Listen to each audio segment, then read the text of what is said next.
There are numerous organizations that encourage and support blacks in the aerospace field.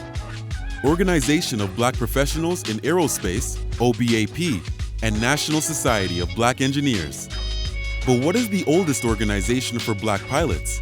Is it still operating to today? Who was its founder?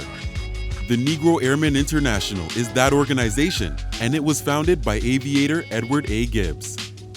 Welcome to the Melanated Wings Collection, presented by Better Endeavors, LLC. This week's episode, Volume 1, Episode 12, recapping the story of Edward A. Gibbs, civilian flight instructor for the Tuskegee Civil Pilot Program.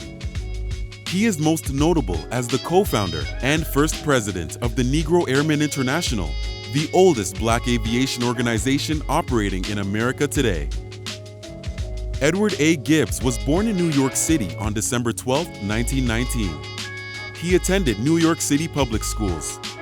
He received a Bachelor of Science degree in Business Administration from New York University and a Juris Doctorate degree from New York Law School. Edward completed the Civilian Pilot Training Program at Hampton Institute, after which he earned a Commercial Pilot Certificate with a Flight Instructor's rating. Gibbs became a flight instructor for the Shoemaker Flying Service and taught navigation and regulations at the Kofi School of Aviation in Oakland, Illinois. During World War II, Gibbs served as a civilian flight instructor in the U.S. Aviation Cadet Program at the Army Air Corps Base at Tuskegee, Alabama. He later taught at the Lions Flying Service at Zahns Airport, now closed, in Amityville, New York. In 1947, he started his own fixed-based operation in Wilmington, North Carolina, where he also sponsored the Second National Negro Aviation Convention.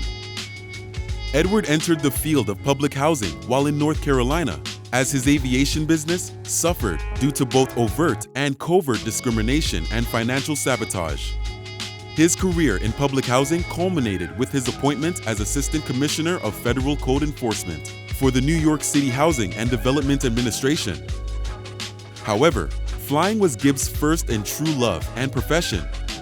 He founded the Stick and Rudder Club of New York, Incorporated, before the founding and organizing of Negro Airmen International, Incorporated. The N.A.I. was founded in February 1967 to help Americans of African descent to learn about the field of aviation, to create job opportunities, and to encourage more blacks to go into the field of aviation.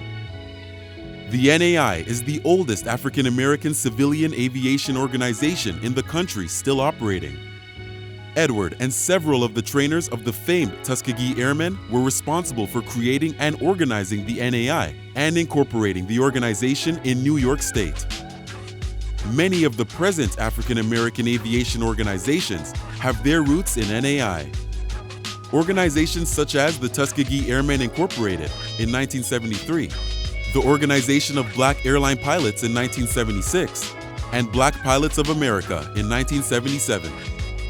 N.A.I. is dedicated to breaking the color barriers in aviation and promoting the participation of African Americans in the aviation industry.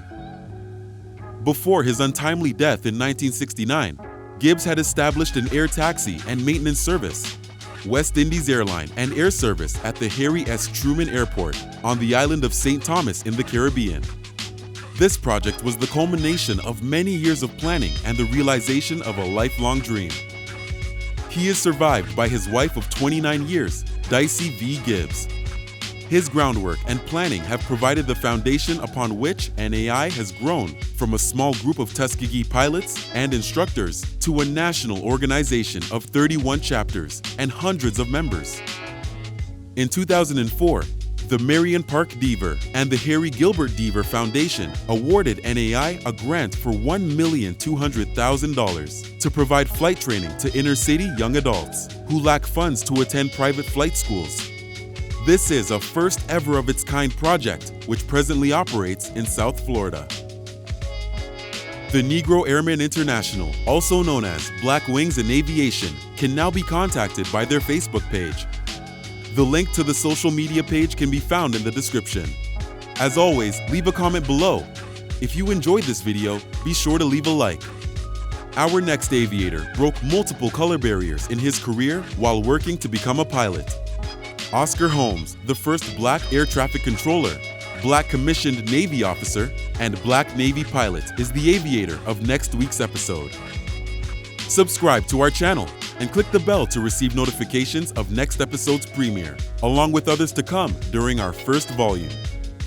Feel free to visit our website listed in the description below to learn more about our Volume 1 Chronicles. As always, have an uplifting day and stay up.